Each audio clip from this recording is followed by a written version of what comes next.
Hello, everybody. How are you doing? Your boy Fossmith here. This is going to be sort of a weird video today. I'm reacting again to a video by your Diversity Matters, or otherwise known as what's he known as now? Comics Matter by your boy Zach. He made a video yesterday talking about how essentially everything that's pop culture related is boring right now, and that this is an age that will not be remembered. Zach is what 45, 46, almost 50. I'm about a year younger than he is. As somebody that's been around for over 40 somewhat years on this planet, I could tell you that people in this age group have said that every decade since as long as I can remember.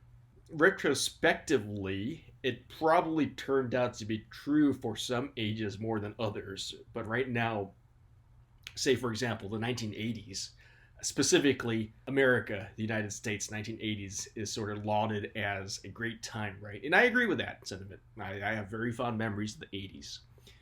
But at the time, that was not the case. The atmosphere was very similar to what it is now. People thought that the world was on the brink of ending.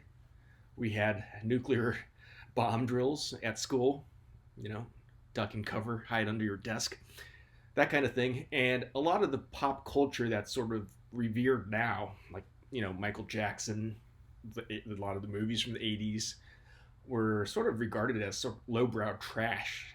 So it's probably pretty similar to what a lot of older people feel regarding current year pop culture. And to allude to what I said earlier, ultimately it may be the case. We look back at the 2020s and the late 2010s, and we look back at it with very non-fond memories and say that was a really bad time. But the thing that sort of bugs me about somebody like Zach making this claim is, well, number one, let's not mince words. Anybody that's past 40 is pretty much on their way out.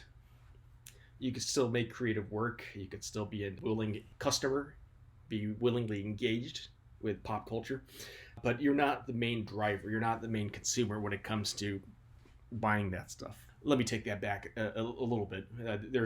I think there's studies out now that say young people don't have the buying power to be the real driver for pop culture. So it is people in their late 30s, early 40s, which is sort of a shame. I don't want the sensibilities of somebody that's that old to be driving youth culture, as it were. On one level, one of the things that sort of bugs me with the way Zach was talking about this, he went down the laundry list. He was like, the music sucks, movies suck, TV sucks, comics suck. Well, you're not a bystander in this process, right, Zach? You're actually making comics. Of course, you're probably making stuff that you want to see, that you find enjoyable yourself. So it's not like you're really trying to reach, 99 people out of 100 as far as selling stuff. But I wish you would approach it with more of a perspective of somebody that's actively involved, that's a willing participant. You're not, somebody that, to make a weird analogy, you're not just following orders, right? You're making your own orders. So I find it a little bit disheartening that somebody in your position, doing something that you do, is describing this stuff as if you're not involved in the process. Of course, Zach is one man making independent comic books. There's only so much one man could do, or one woman could do, one person could do, especially if you're going against the grain, swimming upstream. But I think if you're able to form a more cohesive group and be the catalyst for change, it doesn't have to be boring. Let's set aside the fact that boring is subjective. Back in the early 90s, late 80s, four women started making doujinshi at for Comic Market. I said four, five women. And they became Clamp, one of the most influential manga groups to ever exist. The influence of their work has spanned several decades in countries. There's a lot of infighting when it comes to independent creators. Despite what they say, they see it as a zero-sum game. So if somebody else is taking your part of the pie, then yeah, there's going to be a little bit of conflict there, if that's your viewpoint.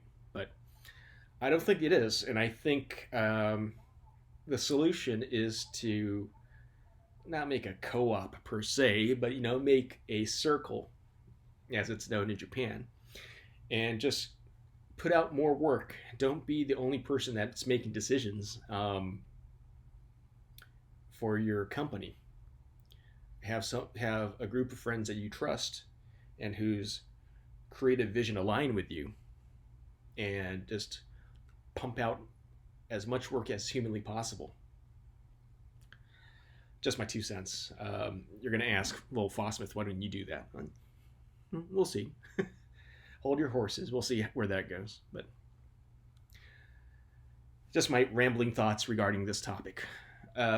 Please comment, hit like, and subscribe. I'll see you guys later. Peace.